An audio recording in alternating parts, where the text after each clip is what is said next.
Blake joining us from the tracking center. Smooth flying for Santa tonight. Looking like it, Amber. That's good news, of course. Downtown Grand Rapids ready to welcome him in with the Amway Grand, spelling out his favorite words, ho, ho, ho, on the building there. And it's a quiet night. Temperatures are in the 30s across the area as we have partly cloudy skies overhead. Lows tonight will fall to the lower 30s for many of us. Mid-20s expected up toward US 10.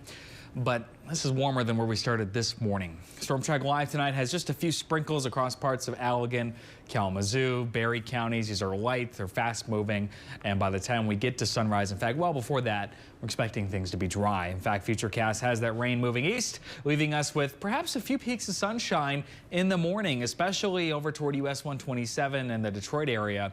So if you are traveling Christmas morning, you may see some sunshine over that way. The clouds are expected to fill in through the remainder of the day. A few more peaks possible, but cloud cover should remain pretty prevalent through much of the day tomorrow. But we are expecting conditions to remain dry. Temperatures will reach the upper 30s. Winds will come from the northeast at about 5 to 15 miles per hour. So really not much going on for the next 24 hours or so. Now, as we get into Friday, the day after Christmas, that's when business picks up. We're tracking a system that will be quick hitting, but enough to produce an icy glaze across parts of the area, and that will certainly impact travel for parts of West Michigan as well.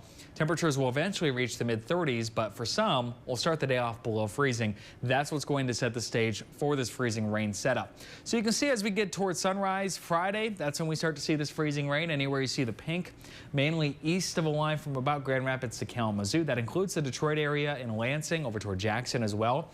That will persist mainly in the morning, looks to wrap up through the afternoon. So again, not lasting long. That's what's going to keep this from being a full-fledged ice storm, but it certainly will be enough to produce an icy glaze across some parts of the area. As of now, that appears to be north of a line from about Muskegon to Charlotte. That's where it'll be mostly freezing rain. Temperatures will be cold enough to support that. It'll be kind of a mix here on the south side of Grand Rapids, much of Ottawa County over toward Hastings, Barry, and Calhoun counties, and then mainly rain south of the line from about Holland to Allegan.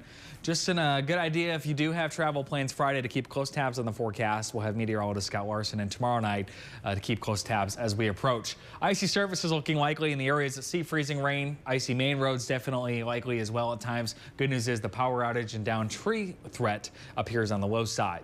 We're going to be warm through the weekend. Temps back up to the 40s by Saturday, but then we cool off for the final few days of 2025 as an Arctic blast rolls through. We started the year with it. We're going to end the year with it. That will come along with the chance for some lake effect snow before we begin 2026. All right, we're almost there, Blake. Almost there, getting close.